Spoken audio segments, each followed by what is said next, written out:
Nick Bois is a former Conservative MP, talk radio broadcaster, and an author. And he joins us now live from London. Thank you so much, sir, for joining us here on the program. Now, the Conservative Party has gone through many changes since Margaret Thatcher's time. Remind us of why she's seen as such an important figure for the Tories and the country in general. Well, good morning to you, or good afternoon, rather. Margaret Thatcher, of course, came to power at a time when the politics were very clear. There was a choice between a left-wing agenda of massive state intervention, higher taxes, and also there was a sense of lacking of national pride at the time. The country was beset by strikes.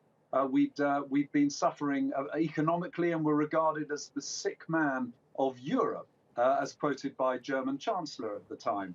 She came on board with very different policies. They were very much about believing that lower taxes drive the economic growth.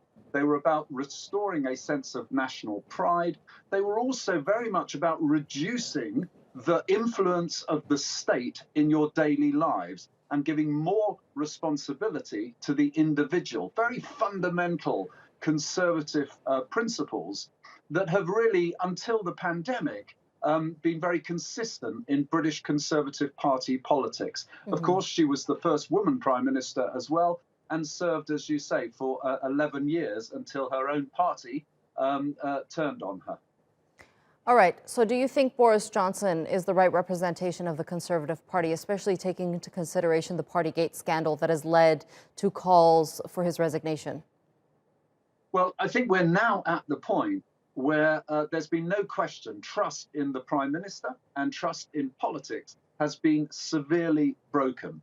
You essentially had a Prime Minister in office who was making rules for the country to follow in respect of COVID restrictions, but it was quite clear that they thought those rules did not apply to them. That is essentially a breach of trust with the British public, for which he is paying a heavy price.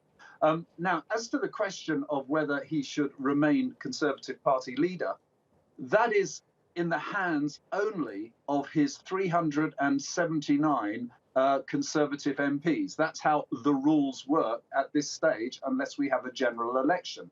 My own view is that the government have been paralysed in many ways by the allegations against them, by the infighting within the party as to his future, that the best thing we could do now is actually have a vote of confidence in the Prime Minister from his own MPs. And if they decide to keep him, then we move on and we get down to the key serious issues of the day.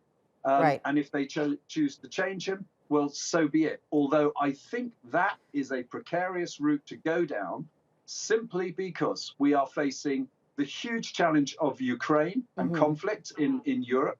We face the huge challenge of a cost of living crisis in this country. And of course, we are seeing our way back to, hopefully, economic growth after the pandemic. To have a leadership election now would be regarded by the country as a rather sort of navel-gazing, grim party political exercise. So as a former Conservative MP, do you think he should resign? Well, I've been very clear. I think that in terms of his breach of trust and the confidence that he has lost in the British public, my view is that actually as Prime Minister, there was a time he should have done that. But this has now dragged on so much that it can only be ended by the Conservative MPs actually deciding his future. They're not making that decision because they have not written 54 letters that would require a vote of confidence in him. So this drags on. There's this paralysis in government that all we're talking about every day. I mean, think about today.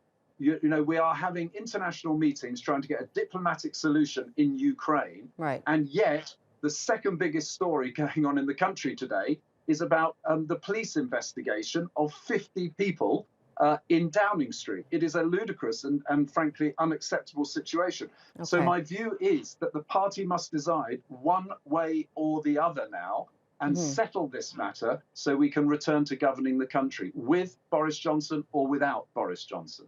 Okay, Nick Dubois, thank you so much for joining us here on the NewsHour and sharing that analysis with us.